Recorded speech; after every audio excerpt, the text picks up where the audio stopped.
वाहिगुरू जी का खालसा वाहिगुरू जी की फतेह।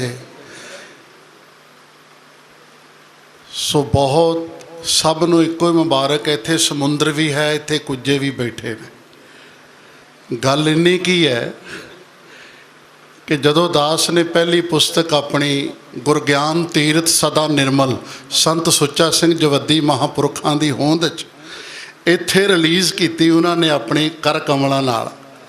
उस वेले पात्र साहब और सरदार चरणजीत सिंह जी और सब डॉक्टर अनुराग सिंह जी, तुसी समुंदर भी हो, मैनू कुजा भी लगते हो। उदों पात्र साहब ने एक सवाल किया, गरीब साहब कवि ते कथावाचक च की अंतर है? मैं क्या कथावाचक कुजे नू समुंदर बनाउंदा है ते कवि समुंदर नू कुजे च बंद कर देंदा। इसलिए शॉर्ट च गल करां, तुहाडे सब लई एक शेर है। हजार आराइशें सदके हैं उनकी सादाबाजी पर, नहीं मोहताजे जेवर इल्म व अकल ने जिनको संवारा है। जिन्हां कोल इल्म है, अकल है, हिस्टरी है, इतिहास है, फलसफा है, वो जगत जलंदे नूं बचाउण वास्ते उद्यम उपराला कर रहे हैं। और मैनू इस गल की खुशी और माण है, श्रीमान संत बाबा अमीर सिंह जी, तुसी महापुरखां दे सच्चे सपूत बन के इस गल च अगे वधे हो तो महाराज थानू दिन रात अगे लैके जाए। दास बार बार सुन रहा सी शहीद आजम भाई मनी सिंह शहीद की गल, क्योंकि गुरु ग्रंथ साहब भी उन्होंने लिखिया 9 महीनों ते 33 वरे गुरु तो बाद सेवा भी निभाई ते बंद भी कटाया ते अपने परिवार का सरबंस बाबा बल्लू तो लैके गुरु हरगोबिंद साहब वेले तो लैके वो कुर्बानियां दे इतिहास नूं तुसीं सांभिया। और दास ने पिछे 24 जून नूं हरमंदर साहब दे अंदर उन्हां दी जदों शहादत का दिन मनाया मंजी साहब दीवान हाल विच, ते देश दे उन्हां 52 राजियां नूं जिन्हां नूं आज़ाद कीता सी उन्हां दी सुत्ती रूह नूं जगाया। 5 साल लगातार भाई तुसीं अकिरत घण क्यों बने हो? तुसीं क्यों नहीं जिस गुरु ने थोड़े वास्ते 52 कलियां वाला चोगा पहनिया, थानू आज़ाद कराया ग्वालियर के किले चों, तुसी आके गुरु नूं नतमस्तक होवो, धन्नवाद करो, थैंक्स लैस ना होवो। तो सारे दे सारे उन्होंने अंश वंश आए तो उन्होंने आके गल कही, गरीब जी सानू हुण पता लगा है कि बाबा नानक जो पूरी पृथ्वी नूं तारन वाला है, ग्लोबलाइजेशन अंतरराष्ट्री मुद्दा जिस दे कोल है, उस दे मनण वालियां दी गिणती माइनॉरिटी कमिशन रिपोर्ट अनुकूल केवल भारत विच 2-2.5 करोड़ ही है, जिहदी आपां हुण गल कर रहे हैं। सारे मेरे तुसीं सत्कारयोग हो जितने भी हो।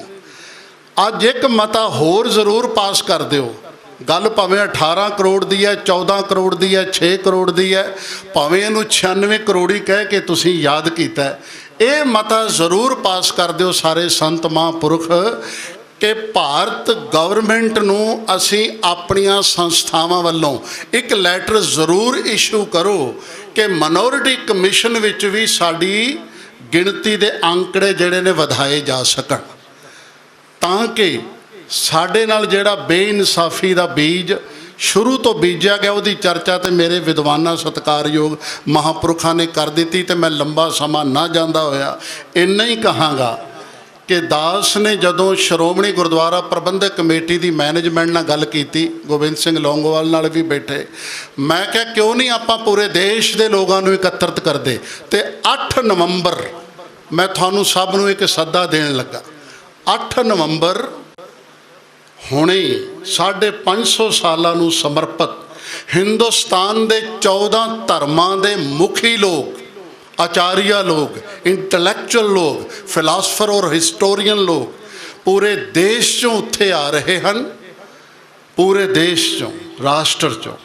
और उहदे विच असीं सिकलीगर, वणजारे, बाजीगर और जो भी थोड़े अज चर्चा का विषय रहा है, ये सारिਆਂ नूं इनविटेशन दे चुके हैं और भेज भी रहे हैं। जे कोई मेरा भरा ये गल कहे कि साडे कोले नहीं आया, वो दास नूं या थोड़े विचों बाबा जी नूं या बैठे हुए पतवंते सज्जणा नूं, पात्र साहब विराजमान हैं, गिल साहब बैठे ने, ये थोड़े विचों ही किसी नूं फड़ा देवे, खालसा जी विराजमान ने, ਤੇ ਉਹ ਐਡਰੈਸ ਅਗਰ ਦਾਸ ਕੋਲੇ ਪਹੁੰਚ ਜਾਂਦਾ ਹੈ ਤੇ 8 ਨਵੰਬਰ ਵਾਸਤੇ ਅਸੀਂ ਤੁਹਾਨੂੰ ਉਹਦਾ ਵੀ ਇਨਵੀਟੇਸ਼ਨ ਜ਼ਰੂਰ ਭੇਜਾਂਗੇ।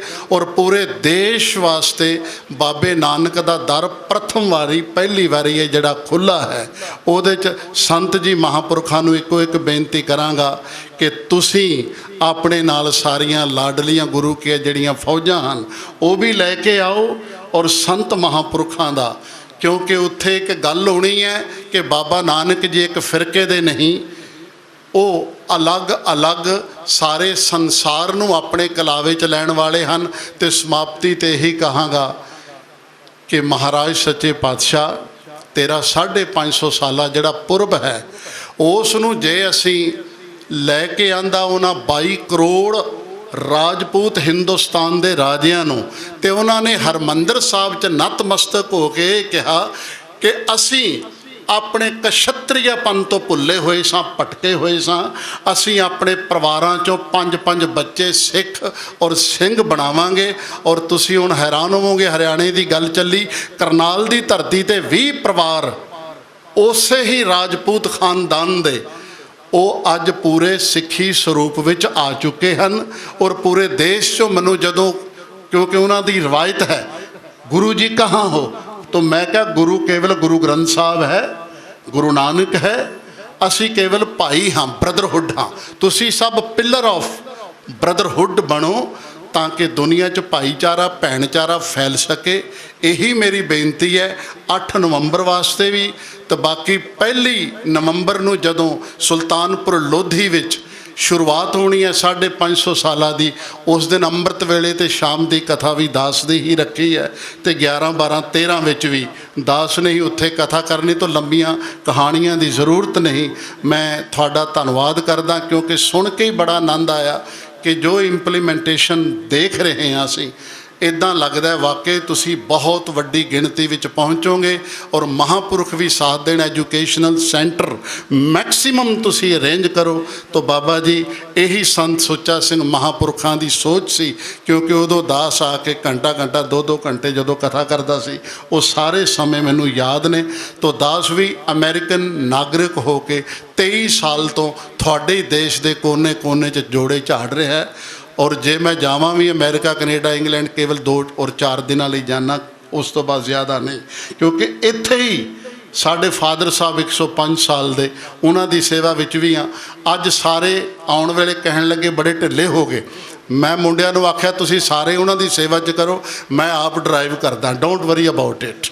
तो वाहिगुरू जी का खालसा, वाहिगुरू जी की फतेह। तुहाडे दर्शन होए, निहाल होए। Thank you.